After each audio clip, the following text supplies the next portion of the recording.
Siguiendo con el texto de Psiconeurosis y Defensa de 1894, vamos a ir tomando unos extractos del mismo para ir analizando ciertas cuestiones que va planteando Freud. Y son inaugurales dentro de lo que llamaríamos los cuadros psicopatológicos que va a establecer en el psicoanálisis. Al principio, en la página 49, dice: con miras al anudamiento con las fobias y la representación excesiva, solo he considerar aquí la segunda forma de la histeria, que por razones que enseguida serán evidentes, yo designaré como histeria de defensa, separándolas así de la histeria hipnoide y de histeria de retención. También puedo designar como histeria adquiridas mis casos de histeria de defensa. En efectos, en ellos no cabría hablar de una tara hereditaria grave ni de una atrofia degenerativa en el sentido estricto. A ver, ¿qué va planteando Freud en el texto al principio? Primero, él se propone, como lo plantea en el texto, tomar toda una serie de cuadros psicopatológicos que son la psiconeurosis, ¿no? Que, como hablamos, unían cuadros que tenían que ver con causación orgánica y mental, ¿sí? Que influyen tanto en el cuerpo como en la mente. Y estas eran las psiconeurosis. Toma esas categorías y él trata de abordar en este texto, y es su gran aporte, ubicar, vamos a decir, un mecanismo que produce la defensa, que causa la defensa.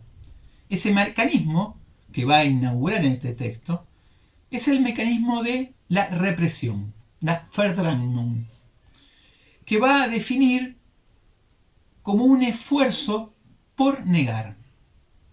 A ver, en la traducción que tiene Ballesteros es un esfuerzo por desalojo. Ya veremos un poco qué relación hay entre negación y represión. En esta primera parte, él plantea que esta histeria de defensa se separa de la hipótesis que él trabajó con Breuer en sus trabajos sobre la histeria, de la histeria de retención y la histeria hipnoide. Él va a plantear que las histerias que él analiza, junto con las neurosis obsesivas, o vamos a decir las ideas obsesivas en este texto, todavía no son neurosis, y las fobias, funcionan no como estados hipnoides o efectos de una separación hipnoide del estado mental, como lo supone Breuer, ni tampoco funcionaría como lo plantea Janet, otro neurólogo de la época, como una debilidad congénita, estas enfermedades de un estado, vamos a decir, congénito del cerebro. Se le va a plantear que las neurosis, para él, se producen por un mecanismo psíquico. A ver, seguimos el pedazo del texto.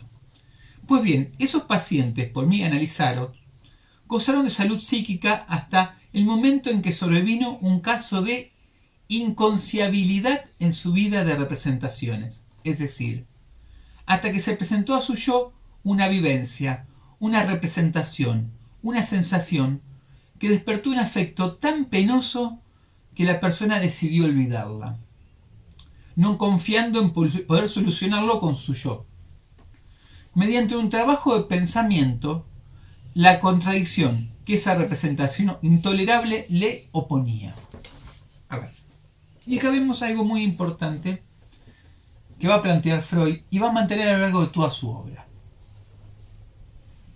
Primero, que toda enfermedad, como decíamos recién, no es congénita, no es degenerativa, es adquirida.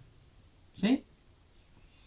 Que esta adquisición se da a partir de cierta predisposición simbólica dada por la represión y toda, vamos a decir, la sexualidad infantil, que con un acontecimiento actual, esa predisposición adquiere la enfermedad.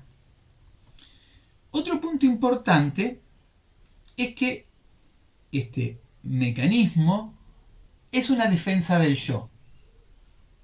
Ahí vemos un poco esto que hablábamos en las clases anteriores respecto del esquema lambda y nuestro esquemita de las relaciones imaginarias y simbólicas. El yo, que está en el plano imaginario, se defiende de toda representación sexual que estaría en el plano simbólico. Como vemos, el yo es una construcción desexualizada. ¿Sí? El yo carece de sexo. Toda diferencia sexual viene como una amenaza al yo. Y esto va a ser una idea muy freudiana. ¿Sí? Que el yo se defiende constantemente de una representación sexual. Esto va a generar una idea de conflicto, ¿no? Y sobre esta idea de conflicto, como ustedes saben, Freud va a constituir el aparato psíquico, ¿no? La idea de la instancia psíquica, ¿sí? El yo, superyo y ello, y esta tensión a partir del conflicto entre la representación sexual, que demanda el ello como satisfacción, el yo mediando, ¿con qué? Con la exigencia del superyo, que prohíben toda representación sexual por estar teñidas de un valor incestuoso. Bien, esta idea Freud la va a mantener a lo largo de toda su obra y ya aparece en 1894. Por eso acá aparece en este tramo que leí dos ideas que son muy importantes o dos conceptos muy importantes. Uno es que la representación es inconciliable y que la representación es intolerable. Ya veremos por qué. Ya lo vamos a ver en un cuadrito. Avanzo un poco más en el texto. Yo voy a plantear más adelante que si una persona está predispuesta a la neurosis, no está la capacidad convertidora. No obstante, para defenderse de la representación inconciliable, se emprende un divorcio entre ella y el afecto, y esa fuerza permanece en el ámbito psíquico.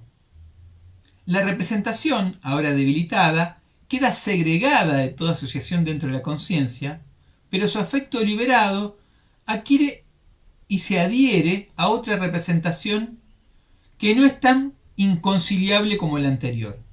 Esto genera una relación de falso enlace. Esto devendrá no solamente en la posibilidad de conversión, como habla respecto de las histerias, sino también como un falso enlace en las ideas obsesivas. ¿Sí? Bien, acá hay una hipótesis que después se va a trasladar a toda la obra de Freud. Freud en este texto por primera vez habla de que esta carga que está en una representación puede desplazarse, esa carga, disociarse de esta representación para pasar a otra, ¿no? Este es el mecanismo básico de la represión. Se reprime una representación para que la carga vaya de una representación a otra, ¿no? Ese es el mecanismo de defensa. Va a hablar que ese mecanismo puede producir una conversión, ¿no? Y después esto va a dar lugar a lo que va a llamar histeria, o puede dar este mecanismo una represión e ir a un falso enlace a una idea mental que va a convertir la representación en una idea obsesiva, o esa representación reprimida va a tener un falso enlace con una representación de un objeto exterior que va a producir una fobia. A ver, acá vemos también un punto clave. Esta psiconeurosis que se establecen bajo este criterio van a constituir luego lo que Freud va a llamar neurosis de transferencia. ¿Por qué? Porque la carga se transfiere de una representación a otra, y esta representación va a estar asociada a la persona del analista. Entonces tenemos ahí las tres neurosis de transferencia. Volvamos un poquito para atrás. Freud va a plantear que, primero, una carga que es displacentera, porque hay una representación sexual asociada a esa carga, si queda aislada esta carga, sin poder ser asociada, produce angustia. ¿Sí? La angustia que no puede, si la carga no puede ser asociada, es angustiante. Entonces el aparato se defiende por medio de represión. Como dijimos, la represión separa la carga de una representación para ponerla otra. Entonces, ahí tienes tres destinos, como dijimos. Convertir la angustia en dolor corporal, eso por medio de la conversión, y eso daría lugar a la histeria. Convertir esa angustia por medio de la represión en una asociación con una idea que funciona como una idea que insiste en el ámbito psíquico. Eso va a convertir la angustia en un dolor, vamos a decir, dolor moral o tribulación mental. Eso va a dar como, vamos a decir, un tipo de neurosis que se llama neurosis obsesiva. O la angustia por medio de la represión se transforma en, la carga va a una representación de un objeto exterior, con lo cual la angustia pasa a ser miedo por ese objeto, y eso va a constituir la fobia.